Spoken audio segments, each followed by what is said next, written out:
Hey, thanks for checking out the video. If you all like it, please like and subscribe, and hope you all enjoy it. Have a great rest of the day. One of the muskets that would have been used would have been some surplus weaponry. This particular one is a weapon from France. It's a 1728, but then they retooled them in 1746. This one's it's a French weapon. Militia would have used whatever they could have just gotten their hands on. Loyalist militia, a lot of these would have ended up in their hands after the fall of Savannah, or Charleston, which is, anyway, Charleston. The weapons that were taken away from the Patriots were redistributed to the local militia. So I have one. Now, military musket, you can see, and you'll see the difference when they demonstrate the rifles. But a military musket, it's a big, heavy, chunky gun. That's because they need to make it private proof.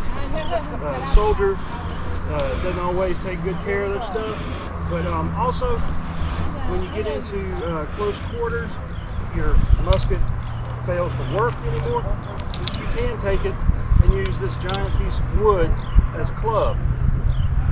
But one of the primary weapons that they would use, you have definitely cartridges. Typically for the military, they would be pre-made. You have them in paper cartridges. You have the ball and the gunpowder all together. You gonna go over how we do the firing, or yeah, we'll go over firing. Okay, so we'll go over firing separately. But so you had it all together in this one paper cartridge for convenience. Riflemen and the militia that are bringing their stuff from home, they had separate. They would have the lead, and then they would also have powder horn. So your ball and shot were separate. The other thing about a military musket is the ability to fix a bayonet, which was honestly really the primary way that the armies would fight, and how they would ultimately take the field. They would use cannon at long range to soften up their enemy, but then as they moved in a couple hundred to 100 yards, they would start shooting with the muskets. We'd be in much longer ranks than what we've got here. Two ranks, front rank, rear rank. And they're firing these over long distances. But at the end of it, the objective is to be able to take the field by charging with the bayonet. And even all the way up into modern times, many soldiers, they feared being stabbed with a bayonet much more than being shot. Even though odds were that you'd be shot much more likely than if you were to be stabbed by a bayonet. So, anything? You got somebody else to show the rifle off? That's the target. Come and then show the rifle off real quick. This is a 1770s era flintlock long rifle. These are being made from all the way from Pennsylvania to, well, there's some rifle makers in Georgia at this time. Not all of this style. Everybody had their own separate schools, own separate style. This one would have been indicative of Rowan County, Old Salem, so it would have been around here during this event. The rifle is a fairly expensive weapon. It takes a farmer about 3 months to save up for a very plain rifle. The rifle takes a lot longer to make than your musket. I don't see a Fowler here. They're very accurate. There are accounts of men being rolled off the saddles at 300 yards with rifles. The Loyalists, there's not a whole lot of credit given to Loyalist riflemen, but they definitely existed. So these are fairly common throughout the ranks of both the Loyalist and the Patriot forces, and you will see how different these things are. They really don't operate any different. Especially for how differently these things look, how differently these things are handled when we do the firing demonstration here in a second. All right, quick note of firing. I will go through the orders of fire, or the commands of loading and firing the first time. After that, you'll just hear me say prime and load. So what they're going to be doing, show your fire locks.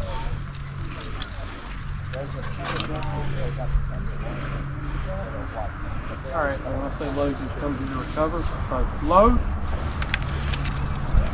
handle cartridge, reach back, grab the cartridge. They're going to reach into a cartridge box, a cartridge pouch.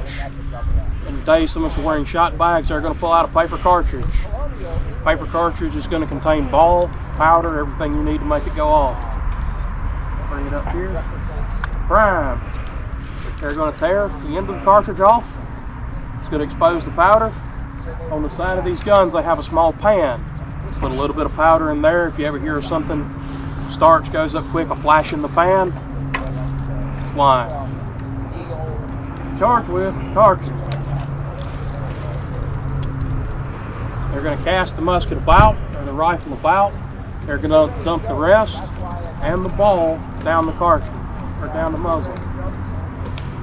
We're not going to pull a ramrod today due to safety. Next step would be to pull a ramrod and use that to make sure everything is at the end of the barrel, or at the chamber end of the barrel. Gunpowder does not burn, gunpowder explodes. So if you leave an air gap in between those two, you are not holding a firearm, you're holding a pipe bomb. You can see what happens, pictures of what happens when mud gets down in the end of these things. They will rupture the barrel. So you want to make sure everything's run down. For a military musket, with a trained British soldier from a loaded start, he was expected to be able to fire a maximum of 4 rounds in 1 minute. So that's starting loaded and then reloading in about 15 seconds. I've done it. It is cooking.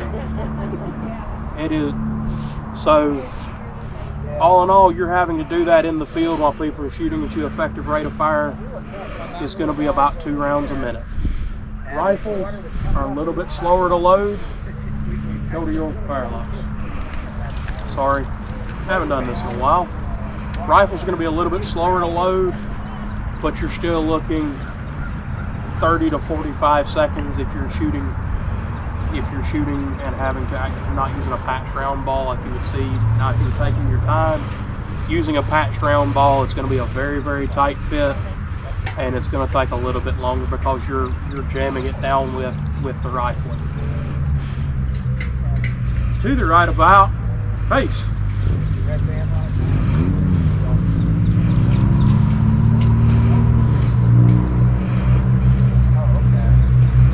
Make ready. See this? They're all going to bring the piece up, full cock the piece. Present. Fire. Prime and load. Now saying the word command of prime and load, they're going to go through every one of these steps that we just demonstrated as quickly as possible, and they're going to load and return to the shoulder for this one. You're firing in volleys number 1 for massive fire, which is the same reason, if you hear of suppressing fire nowadays, that is exactly the same premise of what you're doing here. You want to put more shot in the air than the enemy. The other thing being a flintlock musket, they are fairly reliable, but if you don't go off, the 5 guys beside you do, we have still accomplished the goal. Make ready. Present. Wait for the order. Fire.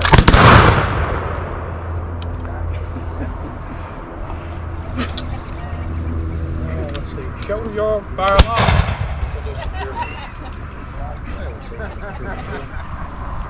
Secure your arms. Dumping everything out. Hold it there until I say shoulder.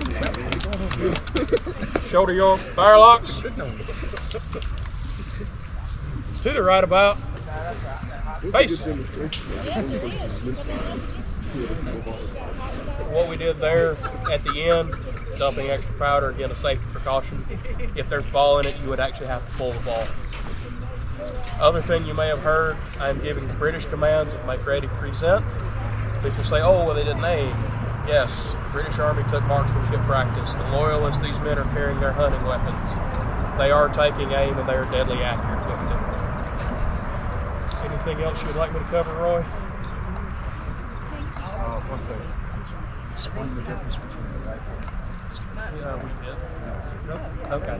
Skip, did you not mention it? Okay. I did, sorry. Quick thing. Difference between a rifle and a musket. Well, musket's going to be a military piece.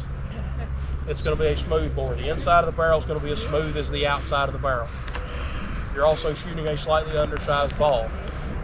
So for a 75 caliber British musket, you're going to be firing a .690 caliber round ball. You're going to have paper wadding. I've consistently hit a 12-inch target at about 100 yards. Thank you, Sergeant. So a rifle has grooves cut in the barrel that's going to give the ball a spiral twist when it comes out. You're also going to use a much tighter fit ball. For a 50 caliber rifle, you're going to use maybe a 49 caliber ball and a piece of linen patching. That is going to give it a much tighter fit.